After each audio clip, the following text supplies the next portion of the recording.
Department discussion, all department conference meeting. Okay, studio discussion.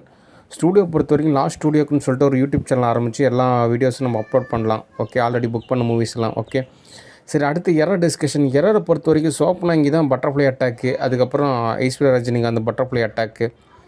சோப்பனாங்கி பொறுத்த வரைக்கும் என்னங்க மற்ற வேலையெல்லாம் பார்த்துட்ருக்குறீங்க, கொஞ்சம் ஸ்டூடியோவை பாருங்கள், சினிமா பாருங்கள் அப்படின்ற மாதிரி சோப்பனாங்கி உள்ளார்ந்த ரீதியாக நினைக்கலாம். ஆனால் யதார்த்த ரீதியாக சினிமா இண்டஸ்ட்ரியில் நல்லா சம்பாரிச்சு நிறைய பேர் இருக்காங்க.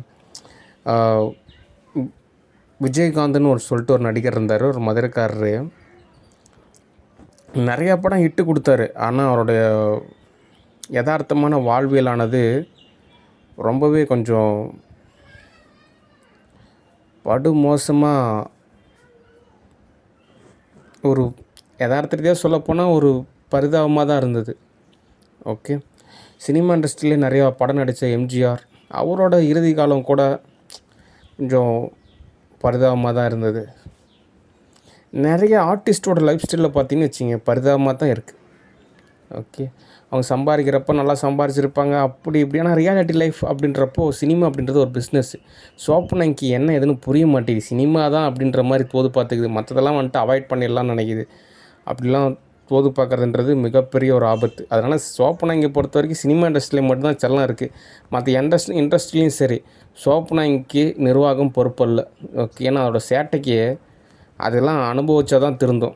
ஓகே, ஆனால் சோப்பனாங்கின்னா சினிமா பற்றி தெரியல, அதனால் சினிமாவை மட்டும் தோது பார்த்தா போதும்னு நினைக்கிது. சினிமாவிலேயும் நல்லா சம்பாரித்து எத்தனை பேரோட லைஃப் மாறி இருக்குன்றது இன்னும் சோப்பனாங்கி புரியல. அதனால் சோப்பனாங்கி பொறுத்த வரைக்கும் ஸ்டூடியோவில் ஏதோ ஒன்று ஆதரவு கொடுக்குறாங்க. ஆனால் மற்ற இண்டஸ்ட்ரியை பொறுத்த வரைக்கும் இன்னும் நிறையா இண்டஸ்ட்ரியில் நான் இருக்கேன். அதனால் சோப்பனாங்கியை பொறுத்த வரைக்கும் நிர்வாகம் பொறுப்பல்ல. ஓகே, அதோட சேட்டைக்கு அதெல்லாம் அனுபவிச்சா தான் திருந்தோம். ஓகே, அடுத்து ஐஸ்வர்யா ரஜினிகாந்தை பொறுத்த வரைக்கும் ஒரு தையல் மிஷின் வாங்கி ஒரு நாளைக்கு சம்பாரித்தா கூட அந்த மனமானது ஒரு சமநிலையாகும். ஹஸ்பண்ட் தனுஷ் அந்த மாதிரி பேசுகிறாரு, அங்கேருந்து ஏதோ கோடி கிடைக்குமா? ஒரு வேளை ரஜினிகாந்த் அவர்கிட்டருந்து ஏதோ ஒரு கோடி கிடைக்குமா? இல்லை ஸ்டாலின்கிட்டருந்து கிடைக்குமா? இப்படி பிச்சை எடுக்கிறதுக்கு கம்முன்னு ஏதாவது ஒரு தொழில் நடத்தலாம்.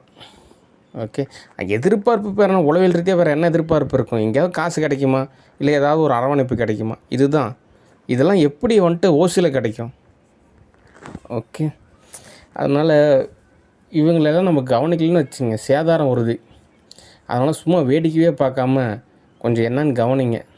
ஓகே, அப்போனா தான் நம்ம அடுத்த படிநிலையை தோது பார்க்குறதுக்கு தோதாக இருக்கும். ஓகே, சரி, நன்றி, வணக்கம், பாய்.